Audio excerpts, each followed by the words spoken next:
Pioneer soccer and volleyball punch their ticket into the playoffs while basketball gets their season started. Pittsburgh sports look to figure things out and get back in the win column. And the World Series starts to wrap up this week as the NFL, NBA, and NHL continue on strong. It's time to come on down to the Pioneer Sideline.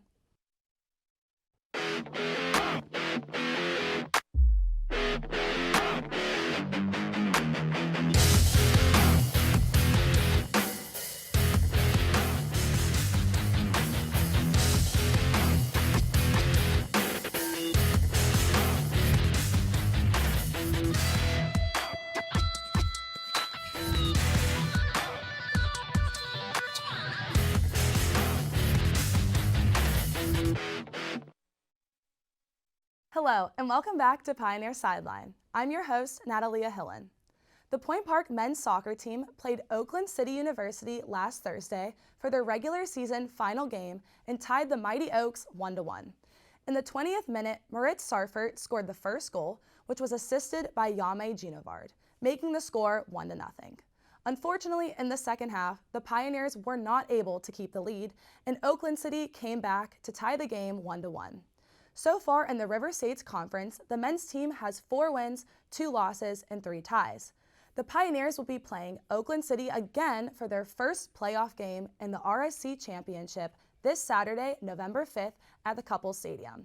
Make sure to go out and support the men's team. Good luck, boys.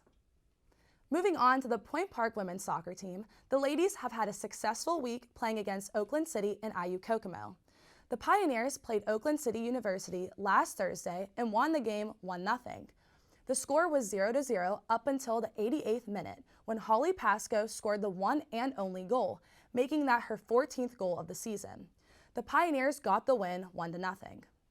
This past Saturday, the women's soccer team had another game and played their last regular season game against IU Kokomo. Both teams entered the game with 8 wins, 0 losses, and 1 tie. Point Park took the win 2-0 and won the RSC Women's Soccer regular season title. The Pioneers scored the 2 goals in the first half, and the first goal was a penalty kick shot by Athena Beck in the 26th minute, and the second goal was scored by Chanel Britton in the 27th minute, after a mix-up between IU Kokomo's defense and goalie. Point Park is now in the number 1 seed out of 6 teams for the RSC Women's Soccer Championship. This week, the Pioneers have a bye week into the semifinals and will have their next game on November 9th at 6 p.m. and will be playing Rio Grande or Oakland City at Highmark Stadium.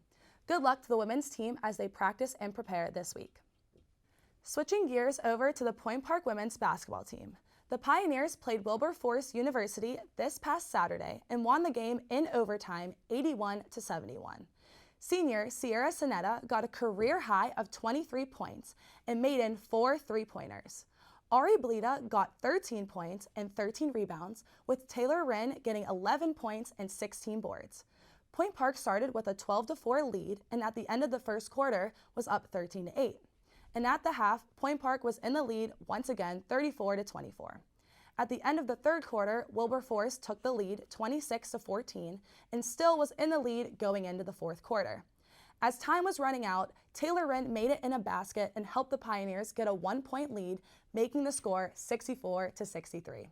Because of a foul at the end, Wilberforce made 1 out of 2 free throws to tie the game and to go into overtime.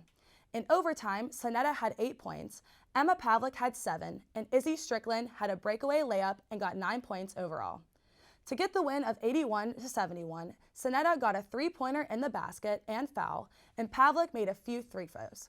The women's basketball team's next game is Tuesday, November 1st at Penn State Greater Allegheny at 5 p.m. Good luck, ladies. After the break, we hear from Hannah Bazet on how the volleyball team did in their ticket to the playoffs with an undefeated in the conference.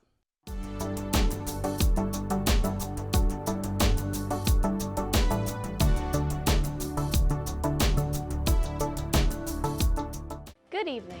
Good evening. Good evening, and welcome back to Newsnight.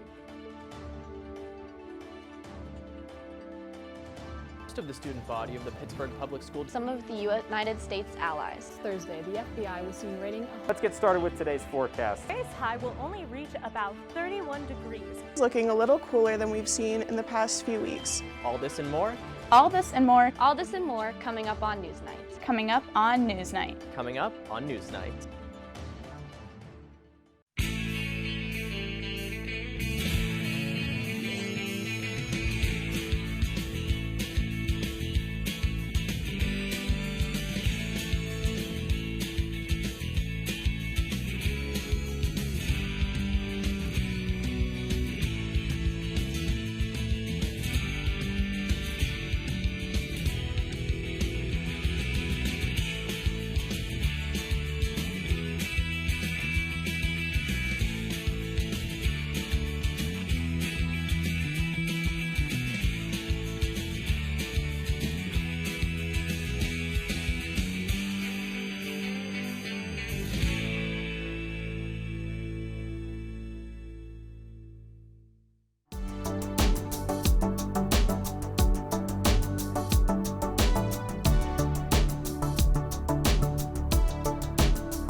Welcome back. Now I'll send things over to Hannah Bazet to talk about how the volleyball team did and how they are keeping their winning streak alive. Hannah? Thanks, Nat. The Point Park women's volleyball team is continuing to crush their competition all throughout the River States Conference. This weekend, the girls traveled to WVU Tech and Rio Grande, where they swept both games. To start off the weekend, the Pioneers played WVU Tech and kept control over almost the entire game. The girls had an 8-1 lead over the Grizzlies as the match began and held on to it until the end. The first set ended with a score of 25-19 Pioneers. The second set was a similar story, with the Pioneers expanding their lead to 17-8. WVU Tech only managed to get 5 more points on the board while the Pioneers secured the second set victory, ending in a score of 25-13. Finally, the last set was much closer, but the Pioneers led by 3 points throughout and rallied together to win the third set. That set ended with a score of 25-21, and the game was 3-0 for our Pioneers. Madison Sema had the most kills with 14, and Stephanie Rivera Pacheco was right on her heels with 13 kills and a .435 hitting percentage. Melissa Schroeder had 8 kills, as well as Julia Follador. Rivera Pacheco had 19 digs in the back row, and Ashley Castelli had 13. Point Park setter Star Lakin had 22 sets and 6 digs as well. The second game was against Rio Grande, where the Pioneer girls held their own the entire game. Point Park trailed in the first until Cassandra Tejeda got a kill to make the score 11-10 in the first. The Pioneers never trailed again for the rest of the game. The kill ended up being the first point in a 10-4 run the Pioneers would go on and get them to a 20-14 lead. The Pioneers ended the first set with a score of 25-19. Throughout the second set, the girls got an 18-12 lead and carried it all the way to victory. Rio Grande was only able to score once more that set, and the Pioneers secured the second set victory at 25-13. The third set was the closest Rio Grande got to defeating the Pioneers, but it still wasn't enough, as Point Park dug their heels in and pulled out a victory. At one point in the third, the Pioneers went on a 9-0 lead and ended the set with a score of 25-21. Notable players in the match were Stephanie Rivera Pacheco, who had 11 kills, 13 digs, and 2 blocks. Julia Follador also had 9 kills, 4 aces, and 2 blocks. Melissa Schroeder had 8 kills, Madison Sema had 6, and Cassandra Tejeda had 3 kills, 2 aces, and 2 blocks. The Pioneers are now 21-5 for their season and 14-0 in the River States Conference to extend their winning streak to 5 in a row. Our Pioneers play again Tuesday, November 1st against Carlow University at home. We are cheering them on and have our fingers crossed that the winning streak will continue. Now I'll send things over to Ben Tenuta for our high school football spotlight. Thank you, Anna. The 2022 high school football season has been exciting to watch as we finished up the regular season this past Friday. There were a lot of big games around the WPIL, but this game may have been one of the biggest in the state. I'm talking about Aliquippa and Central Valley. 2 defending state champions that share the same zip code faced off in front of a sold-out crowd for the Class 4A Parkway Conference Championship. Here's the highlights thanks to KDKA Radio. Nighttime in Beaver County, Halloween weekend, and a Friday night matchup for the ages. The first known in the regular season between a pair of defending state champions. And it just so happens to be that these 2 defending state champions share the same zip code. Here's the first down and goal, and a quick hitter going off left tackle and into the end zone. There's a touchdown. Aliquippa, Tyke Hayes scores, and Aliquippa is on the board first at 7:11 to go in the opening quarter. First and goal snap, and here's the hitter off the right side guard for a touchdown. Quarterback sneak Antoine Johnson ties the game in the opening seconds of the second quarter. First down and 10. Here's the snap, and throw. Over the middle, the catch is made in stride. Here's DJ Walker looking free at the 30, the 35, the 40. Foot on the gas across midfield. There goes DJ Walker. He's going to score 6. Home run, Alabama! DJ Walker from Quentin Good. 92 yards. Simmons squirts through over the 50, breaks over the 45, the 40, rolls over a man at the 35-30. There goes Brett Fitzsimmons, the 20, the 15, and inside the 5. Second down and goal. Here's a turn, handoff. Fitzsimmons, left guard, over the goal line, end zone, touchdown. Central Valley, an extra point away from tying it up. Trips to the left, snap back to quarterback Johnson. Zero blitz, throwing to the end zone, touchdown Warriors. What a throw under heavy duress on a blitz straight up the middle. Here's the first down handoff, and running over the left side. Here's Tyke Hayes with a block over the 35, the 40, down the near sideline, gets by defenders at the midfield stripe. He's got his foot on the gas. Tyke Hayes at the 30, he's at the 20, the 10, the 15, and he's brought down from behind. Good, turns hands off, and over the right side goes John Tracy, and he is into the end zone. Touchdown, Alaquippa. John Tracy's 5th touchdown. And we're not yet a minute into our 3rd quarter, and Alaquippa has come within 4 points of Central Valley. Takes a shotgun snap. He looks to his right. Blitz picked up. Throwing to the end zone. Catch made. Touchdown! DJ Walker. What a throw by Good. What an over-the-shoulder grab by DJ Walker. Sets up. Fires long and deep. Looking for Simpson, but it's intercepted. He overthrew it. Running back the other way is DJ Walker. From under center. Takes the snap. Hands off. Tyke Hayes breaks up the left side. The 15, the 10. 5 end zone. Touchdown. Alaquippa. There he goes. Listen to the crowd. A 20-yard scamper. And the Central Valley Warriors will bow to an opponent for the first time since December 2019. 1,044 days. Let it begin. Alaquippa begins to celebrate a Parkway Conference championship and a win over Central Valley, the neighbors to the north.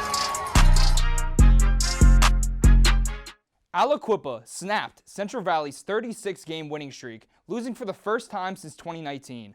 The high school football regular season is now in the books, as this Friday the 6 WPIAL classifications begin their quest to either Acrisure Stadium or Norwin High School. This week we'll be traveling to Gateway High School as the 7-3 Gators host the 8-2 Upper St. Clair Panthers in the first round of the 5A WPIAL playoffs. Now back to you, Natalia. Thanks, Hannah and Ben. After the break, we'll get some insight on how the rest of the sports world is doing. Stay tuned.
Welcome back. We now send things over to Jacob Kubik to update us on all things locally. Jacob? Thanks, Nat. The Pittsburgh Penguins have just completed their annual Western Canadian road trip, and the Penguins' record took a beating as a result. Over the last 5 seasons the Penguins have made the trip, the Penguins have had 8 wins, 3 losses, and 4 losses past regulation. Coming off of a 6-3 win in Columbus, the Penguins traveled to Edmonton, Alberta to battle the Oilers. Zach Hyman lit the lamp first for the Oilers, but Ricard Raquel and Sidney Crosby got the Penguins on the board and the lead by a score of 2-1 at the end of one. The Penguins crumbled in the second period after having given up a 3-1 lead and 4 straight Edmonton goals and a 5th goal unanswered in the third to lose by a final score of 6-3. The next night, the Penguins completed the Alberta back-to-back, playing the Calgary Flames. From the drop of the puck, the Penguins fell behind the speedy Flames team. The Flames finished the first period with a 2-0 lead, which was enough of a lead to gain 2 points. The final score was 4-1 Flames. The team then traveled to British Columbia to play the Vancouver Canucks after a 2-day rest. Similar to the Flames game, the Penguins found themselves behind 2 goals early in the second period. Ricard Raquel tallied a power play goal to split the deficit to 1 goal and to close the second period by that score. Vancouver, however, scored 3 unanswered goals in the third to win the game by a final score of 5-1. The Penguins crossed the border back into the States in Washington to play the Seattle Kraken. Jake Guentzel, in his first game back of the road trip, didn't miss a beat, scoring in the second period to give the Penguins a 1-0 lead. Seattle, however, scored 2 goals in the second period to give them a 2-1 lead. Despite all of the Penguins' best efforts to tie the game, Jaden Schwartz scored an empty net goal to clinch the game for Seattle and send the Penguins home, having lost 4 straight. The Penguins will be back in action Tuesday against the Boston Bruins and will travel to Buffalo to play the Sabres Wednesday night. In Pitt football news, the Panthers traveled to Chapel Hill to battle the 21st-ranked North Carolina Tar Heels in sold-out Keenan Field. Israel Abanikanda led the Pitt offense with 26 carries for 127 yards and 3 touchdowns. Pitt quarterback Keaton Slovis was 14 of 31 with 236 yards passing. Pitt briefly held a 10-point lead over the Tar Heels in the third quarter, but then the Tar Heels took over the game from here. Drake May was 34 of 44 with 388 yards passing and 5 touchdowns, and May also had 14 rushes for 61 yards total. Pitt lost the game by a score of 42-24. Pitt is now 4-4 on the year and will battle 22nd-ranked Syracuse at Heinz Field this Saturday at 3:30 p.m. With that in mind, I'm going to send things to John Mayer for this week's Steelers Fan 7 Sideline Spotlight. John? Thanks, Jacob. The Pittsburgh Steelers fell to the Philadelphia Eagles this past Sunday by a score of 35-13. It was a rough day all around for Pittsburgh, as the tandem of Eagles QB, Jalen Hurts, and wide receiver A.J. Brown was just too much for the Steelers' defense to handle, as Hurts and Brown connected for 156 yards and 3 touchdowns.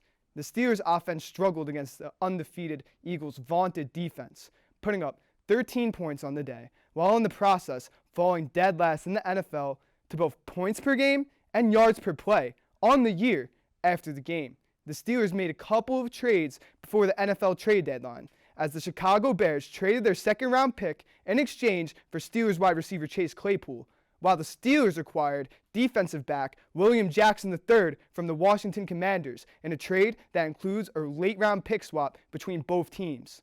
That's all I have in this Steelers Fan 7 Sideline Spotlight. Back to you, Nat. Thanks, John, for the recap. Now, let's get into a few questions about the game this past Sunday versus the Eagles and some other topics surrounding the Steelers. After Sunday's loss in Philadelphia, the Steelers' offense fell to dead last in the NFL in yards per play and points per game. What changes do you believe have to be made for the offense to improve? Listen, there are a lot of issues currently plaguing the Steelers' offense. However, issue number 1 is no doubt offensive coordinator Matt Canada. Matt Canada does not have the resume to be an NFL coordinator. Heck, he didn't even last at the collegiate level, as LSU head coach Ed Orgeron publicly admitted his mistake in hiring Matt Canada as LSU's offensive coordinator.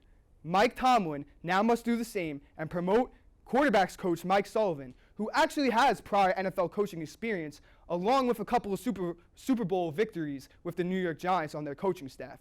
If the Steelers do not make a change, talented offensive players such as Chase Claypool, who was just traded today, will continue to go to waste.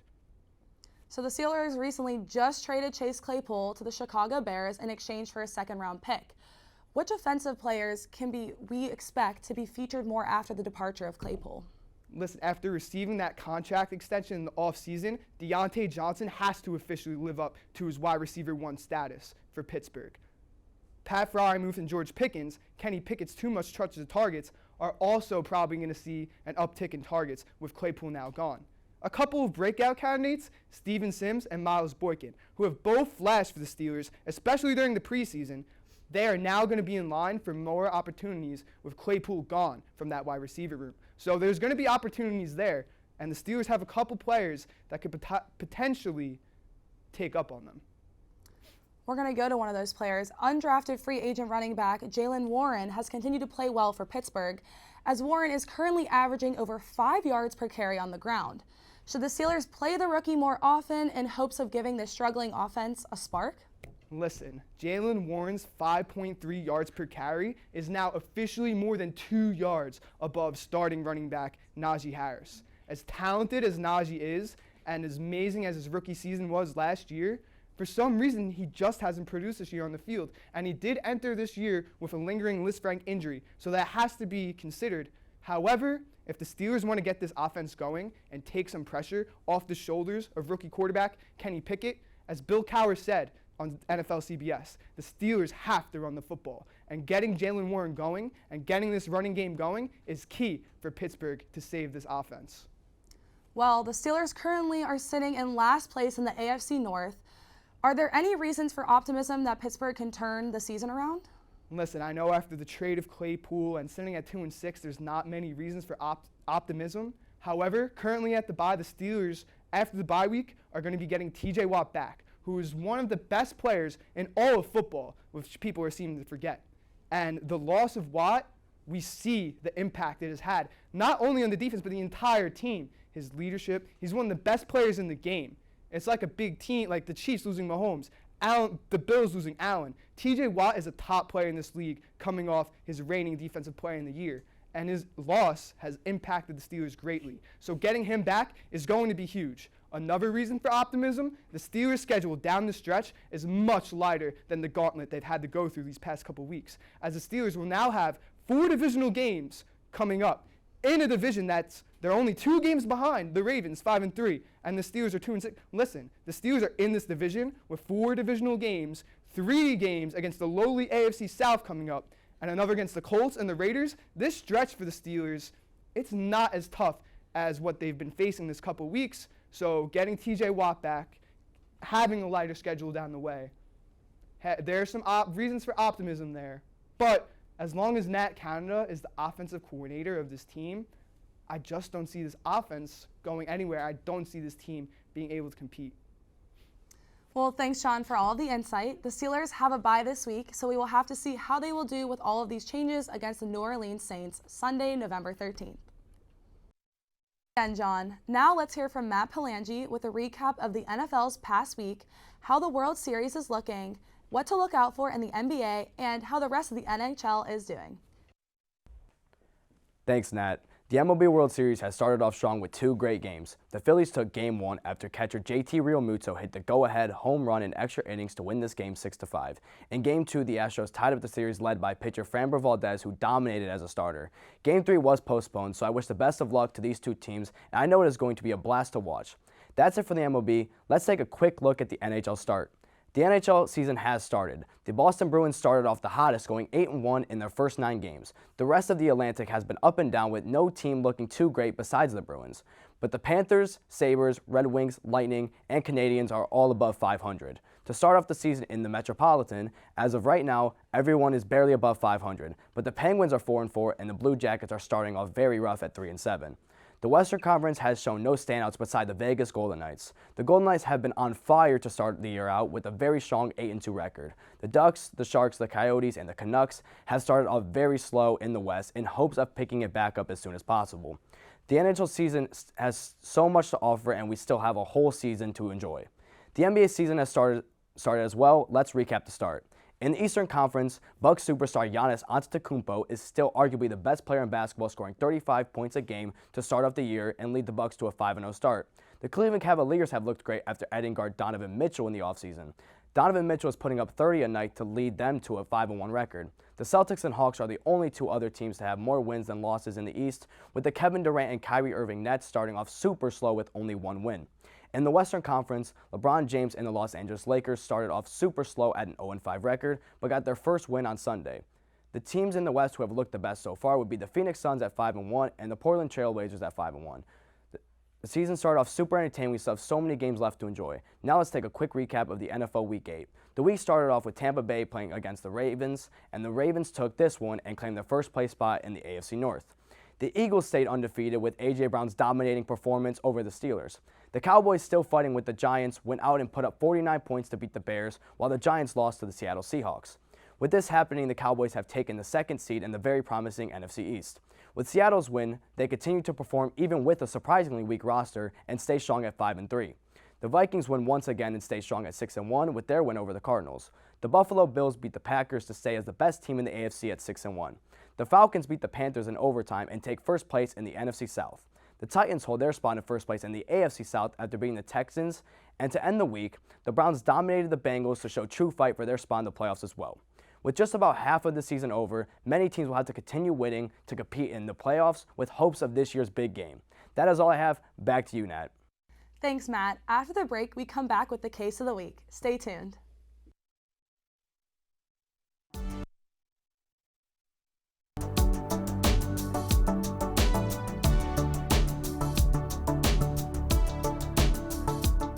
Good evening. Good evening. Good evening, and welcome back to Newsnight. Most of the student body of the Pittsburgh Public School. Some of the United States allies. Thursday, the FBI was seen raiding. Let's get started with today's forecast. Today's high will only reach about 31 degrees. It's looking a little cooler than we've seen in the past few weeks. All this and more. All this and more All this and more coming up on Newsnight. coming up on Newsnight. Coming up on Newsnight.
The NFL has just passed the halfway mark of the season. A lot of outcomes we may or may not have expected so far, but what are some of the takeaways we have so far this season? I'm joined by Matt, Dylan, and Ryan to get their opinions on everything. So first we have the Eagles, who are undefeated this season. We have the Jets and Giants, who are doing unexpectedly very well. And then we have the Rams, who were Super Bowl champions and went to not so Super Bowl champions. So Matt, what are your takeaways from everything this season so far? So with the Jets, their defense has stepped up. I don't know how. I really don't know why their defense is playing so well. I don't really see them going anywhere with this, but like they are playing above expectations. 5 wins is honestly around the amount they've thought they've had at the end of the season. The Giants, mostly with Saquon Barkley being back, he's been playing up to like his 2018 level. So that's probably why they're doing better. But Daniel Jones is just not turning over the ball as much. With the Rams, I actually have no clue why the Rams are like down to the level, because they added Bobby Wagner in the offseason, so they're definitely better. I think Stafford's just like maybe in his head a little bit, because he's throwing more picks than he was last year. Overall, I think my biggest surprise might be the AFC West with the Broncos and the Raiders. The Raiders made the playoffs last year and then added Chandler Jones and Devontae Adams, and now they are only at 2 wins. And they just got shut out by the Saints, and they're just not looking like they should. Russell Wilson's completely underperforming for the Broncos.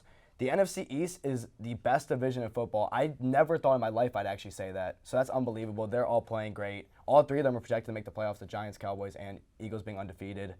And then the whole NFC West is a little surprising. 49ers kind of had some quarterback issues throughout the season. Rams, I don't know what's going on. And the Seattle winning that division, I thought they could have been the worst team in football. So they definitely was surprising. What do you guys think? Yeah, so going off what you said about the Giants, like, they are playing for a team that was written off by everybody, including me. I didn't think they'd be this good at all. But Brian Daboll being the head coach over Joe Judge apparently makes a huge amount of difference. And like you said about Daniel Jones turning over the ball less, he's actually top 5 in QBR since week 4. So he's playing out of his mind.